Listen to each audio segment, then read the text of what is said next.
الحمد لله رب العالمين والصلاة والسلام على أشرف الأنبياء والمرسلين نبينا محمد وعلى آله وصحبه أجمعين۔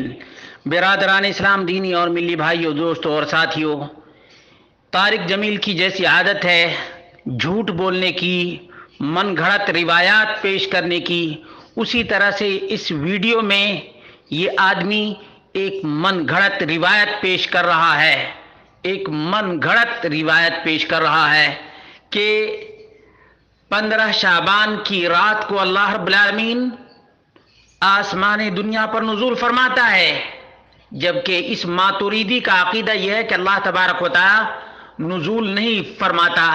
نزول کا یہ ماتوریدی، دیوبندی، بریلوی، حنفی انکار کرتا ہے، اور اس کے باوجود یہ کہہ رہا ہے کہ اللہ رب العالمین آسمان دنیا پر نازل ہوتا ہے۔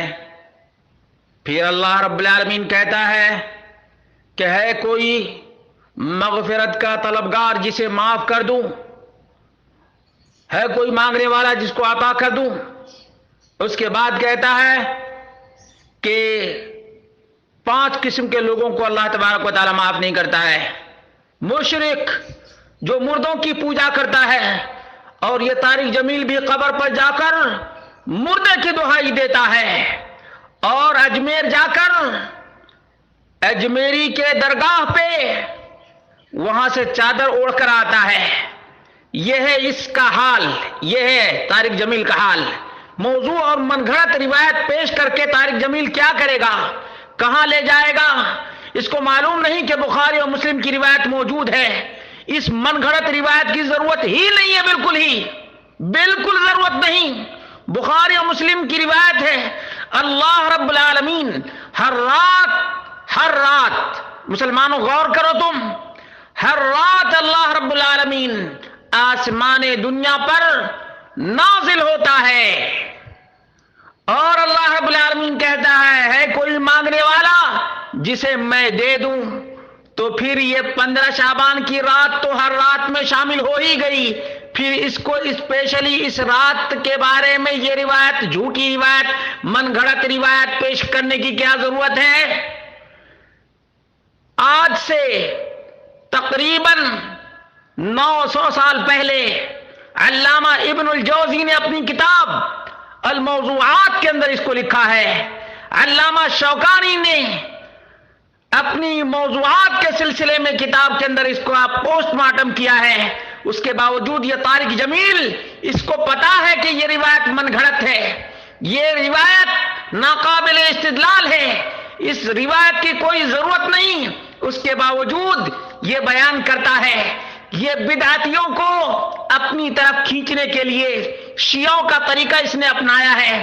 اس لیے مسلمانوں، اللہ رب العالمین سے ڈرو، اور یہ طارق جمیل جھوٹا کذاب آدمی ہے، جھوٹی روایات پیش کرتا ہے، اسی وجہ سے اس کو دیوبندیوں نے کافر تک قرار دیا ہے، بلکہ اس کی زندگی میں اس کو کافر علماء دیوبند نے لکھا ہے، اور 2 کتابیں اس کے خلاف لکھی جا چکی ہیں۔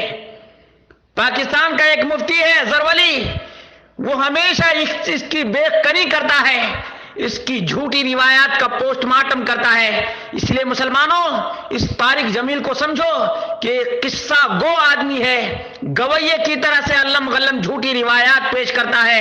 ابھی بھی اس کلپ میں جو پیش کر رہا ہے یہ من گھڑت روایت ہے، اس کی کوئی اساس اور بنیاد نہیں ہے۔ یاد رکھو مسلمانوں، اللہ رب العالمین اس کو سمجھ عطا فرمائے۔ کچھ لوگ کہتے ہیں ضعیف تو ہے لیکن چلتا ہے۔ ارے بھائی، ضعیف کی ہمیں ضرورت کیا ہے؟ جب متواتر حدیث موجود ہے تو ضعیف کو سہارا لینے کی ضرورت کیا ہے؟ یہ اسی آدمی کا کام ہو سکتا ہے جس کے پاس صحیح حدیثیں نہ ہوں، جبکہ اللہ کے فضل و کرم سے کتاب و سنت کے ماننے والے کے پاس بخاری، مسلم اور دیگر کتب ستہ کی حدیث موجود ہے کہ اللہ رب العالمین ہر رات آسمان دنیا پر نازل ہوتا ہے۔ یہ ہمارا عقیدہ ہے اور یہ ہمارا ایمان ہے، لیکن جتنے لوگ شبرات مناتے ہیں یہ سب بد عقیدہ ہیں، اللہ رب العالمین کے نزول کو نہیں مانتے، اس لیے کہ ان کا گرو گھنٹال ابو منصور الماتریدی ہے، جو عقیدہ نہیں رکھتا ہے۔ یہ بدعقیدہ لوگوں کو اپنے عقیدے کی پہلے اصلاح کرنی چاہیے، اس کے بعد رات کو جاگنا چاہیے اور رات کو ہزاری نماز پڑھنا چاہیے۔ پہلے عقیدہ تو درست کرو، اللہ کے بارے میں وہی بات کہو جو رب کے قرآن میں ہے اور محمد مصطفیٰ صلی اللہ علیہ وسلم کے فرمان میں ہے۔